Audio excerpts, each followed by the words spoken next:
SOMNIPHOBIA. Some disappearances leave behind wreckage, a struggle, a scream someone half heard, a door forced from its hinges. Others leave behind nothing at all, a house exactly as it was left, and no one inside to explain why. In this episode, we turn to a house in Springfield, Missouri, left as three women had arranged it before bed, and to a message on the answering machine that might explain where they went. It was erased before any investigator heard it. Their disappearance became known as the Springfield Three. It was mid-morning on June 7th when a friend let herself into that house, expecting to find two young women still asleep after a long night of parties. What she found instead was silence.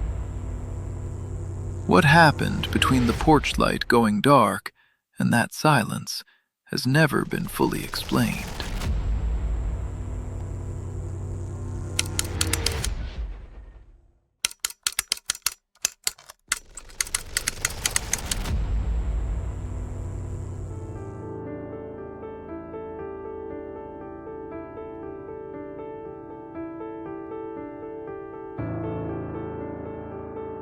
The story we follow this week turns on a small decision, the kind made without a second thought, that only later reveals how much it carried.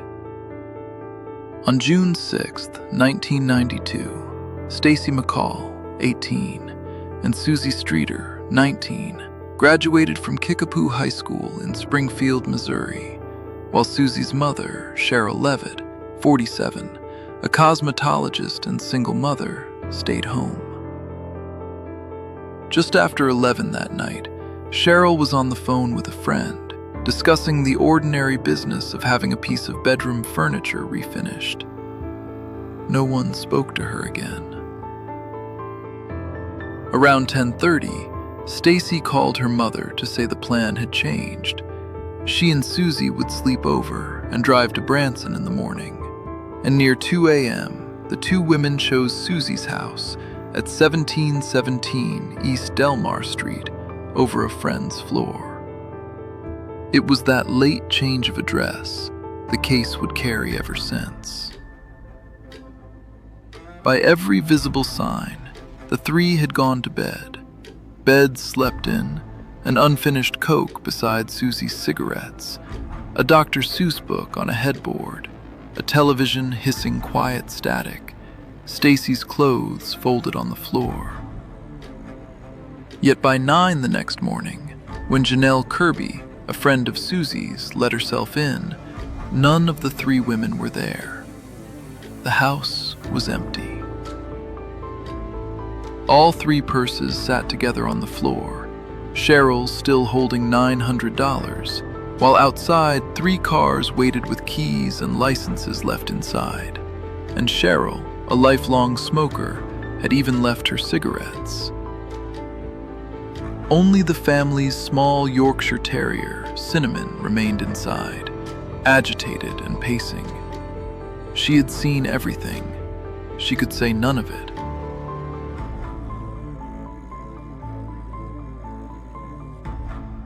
Within the hour, police and then family filled the small house on Delmar Street, and the story of what had happened there began immediately to blur into the story of everyone who walked through it afterward. The only visible disturbance anywhere on the property was the porch light. Its glass globe lay shattered on the front step, though the bulb inside it was still intact. One more possible answer existed. A strange message sat recorded on the home answering machine, one investigators later believed might have mattered, but it was played once by someone in the house who did not know better and erased before any officer ever heard it. In the hours after the discovery, 10 to 20 friends and relatives moved freely through the open house, tidying, answering the ringing phone, even sweeping the broken glass from the porch step. One officer, arriving hours later, would recall finding people coming and going from inside the house. So much in that house sat untouched: the folded clothes, the half-finished Coke, the paperback resting on the headboard. But the two things that might have actually spoken were the two things already lost: a recorded voice and an undisturbed room. No footprint matched a stranger. No fiber, no shape of a struggle was ever recovered from a floor that 10 or 20 other people had already crossed.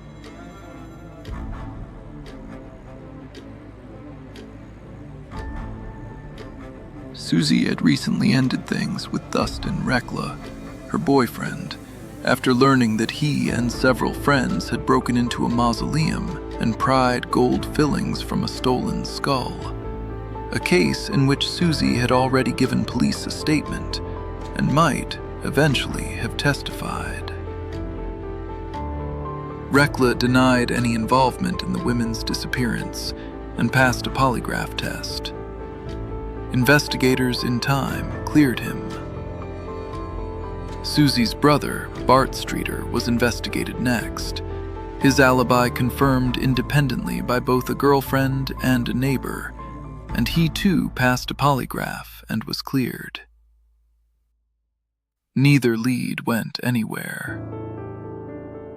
Years later, attention shifted to Robert Craig Cox, a convicted kidnapper once accused and acquitted of a murder in Florida, who had been living in Springfield in 1992. In 1997, Cox told journalists he knew the three women were dead and that their bodies would never be found. But his account of that night kept shifting, and his own girlfriend later admitted he had asked her to lie on his behalf. Investigators found no truth in it.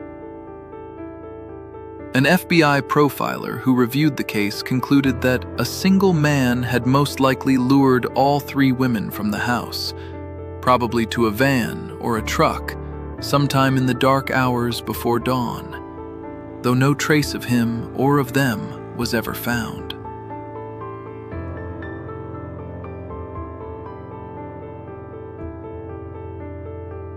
In 1997, Cheryl Levitt and Suzie Streeter were declared legally dead.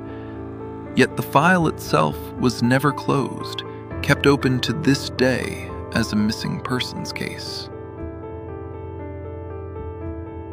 A reward of $43,000 still stands for information leading to answers, and more than 5,000 tips have been logged over the years, none of them leading anywhere.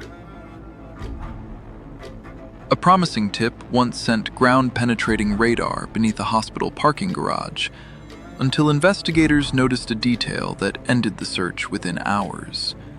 The garage itself had not been built until more than a year after the three women vanished.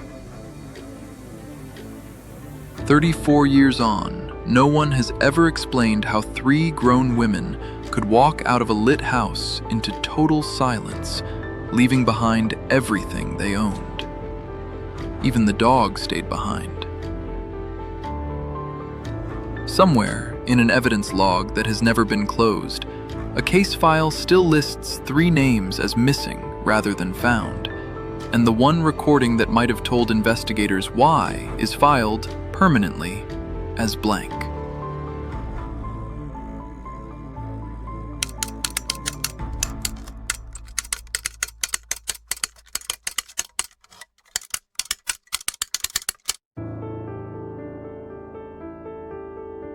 That's where the record ends. For now, subscribe